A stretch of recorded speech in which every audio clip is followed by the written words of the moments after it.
the FEG Browning high power copy, bringing it out to you once again. Just gonna kind of go over it a little bit here, kind of go over some of the things that I didn't talk about in the last video, the review with this gun. And we shot it just yesterday, so bringing it out and ran a patch down through it, cleaned it up a bit. So I want to talk to you a little bit about some of the stuff. So I bought this gun because, as you guys know, if you don't know, I'm just rehashing this a little bit. I was interested in buying a Browning high power, just for the nostalgia of it. You know, obviously, you know, with the price of these things now, and when you can buy a Glock and it will work 10 times better. But no, not to knock it. I've had no problems with this gun at all. No malfunctions, no weird feeding issues, except for one. Yeah, I almost got you, didn't I? Felt like I was trolling you a little bit. Had only one malfunction. I'm gonna go ahead and talk about that. When I first bought this gun, bought it for $300 off a gun broker. Good price, couldn't turn it down. So it beat the price that the other fella that had one for sale was talking to me about, probably, I don't know, $1,500 for his, because his was a Browning high power made in Belgium. I think it was a T series, and that goes by the letter and the prefix and the serial numbers and all that.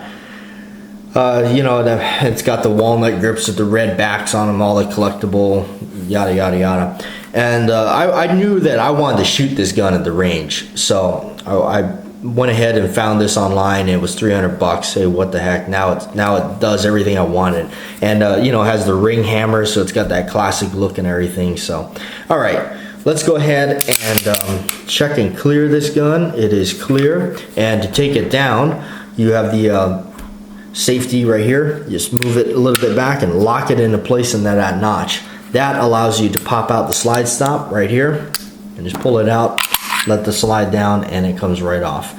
I've covered that in the first video, so we're not going to get too far into that. We're going to just talk about the malfunction that I had, the strange thing that was happening.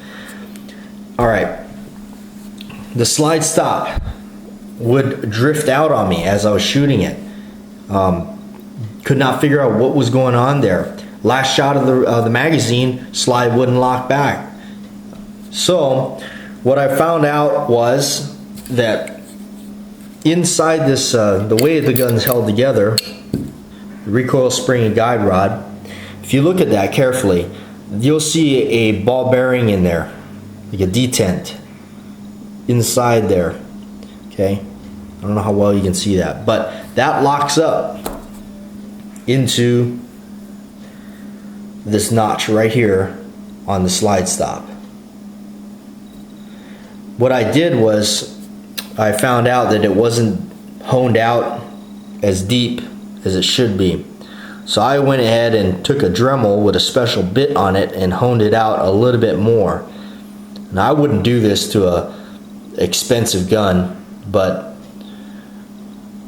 I went ahead and did it, and it works great. It paid off, because now it doesn't do that. And I know some of the people that say, well, why didn't you look for another part? Well, if you have not looked up parts for the Browning high power, please do so. I think you'll be shocked. If I'm not mistaken, I think right off of Brownells, I think one of these extra parts was over $100. Well over $100. I think it was coming in close to 200. I could be wrong, don't quote me on that, but they're very expensive. The grips on these things, I've seen them go for $100. Anyway, so that's the other thing I want to talk about, was the fella that had this before me, or who knows, maybe it was the fellow that had it before that fella before he sold it to me. Anyway, the grips on this gun is aftermarket. This is not the original grips. These are the slimline full checkered grips. The original grips for the Browning high power and copies are either black plastic, or they are ones that I like, which is the walnut. They're quite thick, and they're bordered around with a smooth round border, and in the middle is checkered, and they're you know, the walnut or something. The real collectible ones have the red backs to them. Those are the ones off of the, you know, the 60s models and the 70s models with the prefix with the letters in them, like the T or the C, and that's how they got their name, the C and the CT prefix, all that. Basically means the guy can ask for over $1,000 for the gun. And it has a really immaculate bluing job. Kind of similar to this, you know, in the long run. This is a really nice slide bluing on there. I'm not sure, I'm pretty sure that's original. So anyway, for $300. Anyway, the gun works great. You know, I did that slight modification. The gun works great. It does have the aftermarket grips, but you know what? This gun satisfied my urge and want for one of these things. So, and for 300 bucks, it wasn't bad. I just wanted to share that with you about what I encountered with it. So anyway, we'll go ahead and put this thing back together. We just shot it at the range, so, and it worked great.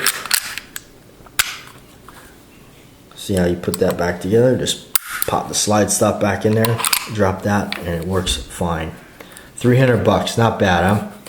All right, signing off for now. I'm BATJAC J.W. Thanks for watching.